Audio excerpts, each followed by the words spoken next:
ऐसा तो हो नहीं सकता ये इंसान बाहर निकलेगा कुछ करेगा नहीं, ये तो करेगा ही करेगा। तो कोर्ट पता नहीं क्या देख के इनको जमानत दी है। बच्चियां, हम शर्मिंदा है। तुम्हारे कातिल, तुम्हारे रेपिस्ट बहुत रसूख वाले हैं।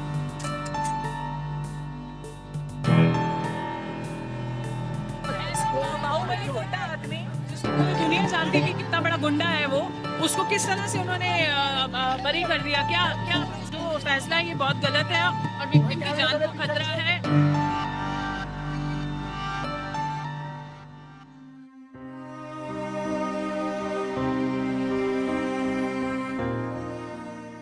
लोकतंत्र के मंदिर के सामने जब इंसाफ की उम्मीदें टूटती हैं तो मंजर कुछ ऐसा ही खौफनाक होता है। कड़कड़ाती ठंड, पुलिस की खींचतान और एक बेबस परिवार की सिसकियां। ये शोर है उन्नाव की उस बेटी के परिवार का जिसे आज फिर से उसी डर ने घेर लिया है जिसने सालों पहले उनका घर जलाया था।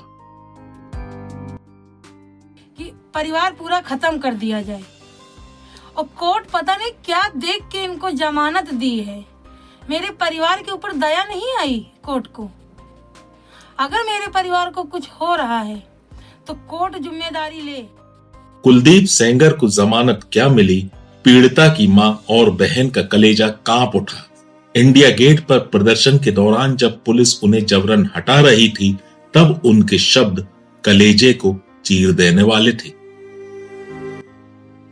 हमको न्याय नहीं मिली, मेरी लड़की के साथ रेप हुआ, रेप होने के बाद इनको बरी किया जा रहा है सर। मेरे पूरी फैमिली को ये ख़त्म कर देंगे, इनकी जनता बहुत है सर।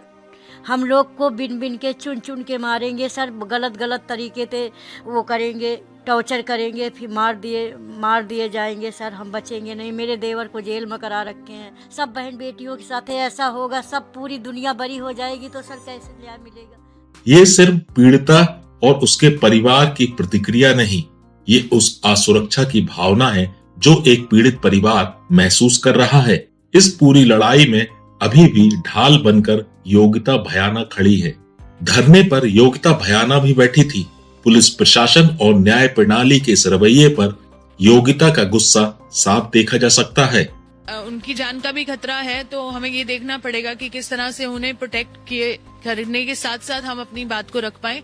हम डेफिनेटली लीगल एक्शन भी ले रहे हैं और लीगल जो भी कोर्स होता है सुप्रीम कोर्ट जाने का, वो सब भी हमारी कल वकील से भी मुलाकात हुई है। बट डेफिनेटली एक बहुत ही इनजस्टिस वाली सिचुएशन है और आउटरेज है। मुझे नहीं मालूम, वो जो भी करेंगे हम उनके साथ हैं और बस मुझे बस यही फिक्र है कि जिस तरह से उनके पहले पूरे परिवार के ऊपर हमला हुआ और काफी लोगों की हत्या कर दी गई, इस बच्ची की जान को खतरा है और हम चाहते हैं कि सुरक्षित रहें और अपनी आवाज उठाएं। योगिता भयाना का कहना साफ है कि अगर जघन्य अपराधियों को ऐसे राहत मिलेगी तो पीड़ितों का न्याय से भरोसा उठ जाएगा। फैसला ये बहुत गलत है और विक्टिम की जान को खतरा है और इन्होंने जिसको इक्विटल दिया इनको वापस लेना पड़ेगा। हाई कोर्ट में ये बहुत बड़ा गलत फैसला दिया है, बहुत गलत फैसला। लेकिन कानून की चौखट पर दलीलें क्या दी गई, कोर्ट ने किस आधार पर सजा सस्पेंड की, इस पर वकील का क्या कहना है, सुनिए। हमारे जो मेजरली ग्राउंड थे तो एक तो पब्लिक सर्वेंट कहकर उनको सजा किया गया था जिसमें लाइव किया गया था। वो पब्लिक सर्वेंट वो है नहीं, इसका ग्राउंड को कंसीडर हम लोग आर्गुमेंट किया था। दूसरी बात इसमें यह थी कि लड़की का जो एज था वो लड़की के एज 3 जगह डिफरेंट थे। तो हमने ये आर्गुमेंट किया था जब तक डिफरेंट है कोई कंक्रीट एविडेंस नहीं है तो मेडिकल रिपोर्ट को मानना चाहिए था। और तीसरी बात है कि इसमें शशि सिंह जो एक एक्यूज थी उनको ऑलरेडी कोर्ट ने छोड़ दिया था तो 120B के एस्पेक्ट भी कोर्ट ने कंसीडर किया। सर अब कोर्ट ने क्या कंडीशन रखी है, दिल्ली रहेंगे, कहाँ रहेंगे? हाँ, कोर्ट ने जो बोला है कि दिल्ली में रहेंगे, 5 किलोमीटर के रेडियस में विक्टिम या विक्टिम की मदर रहेंगी, ये वहां नहीं जाएंगे और किसी भी विटनेस को इन्फ्लुएंस नहीं करेंगे या टच नहीं करेंगे। हर मंडे वीक में एक दिन लोकल थाने में जाके ये अपीयरेंस मार्क करेंगे और 3 COT उन्होंने कोर्ट ने माना है।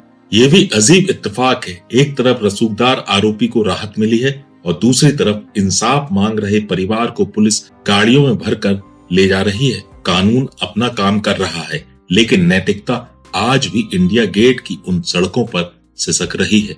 ये क्षण है कि हम सबको सामूहिक माफी मांग लेनी चाहिए देश की बच्चियों से। बच्चियां, हम शर्मिंदा है। तुम्हारे कातिल, तुम्हारे रेपिस्ट बहुत रसूख वाले हैं। पूरा का पूरा गणतंत्र, Indian republic should apologise, collective apology, that's all. इसके अलावा क्या कर सकते? कुलदीप सेंगर को 5 किलोमीटर दूर रहने की हिदायत दी गई है, पर क्या दिल्ली या यूपी की सड़कों पर घूमता वो खौफ इस परिवार को सोने देगा? सवाल कड़वा है लेकिन जरूरी है।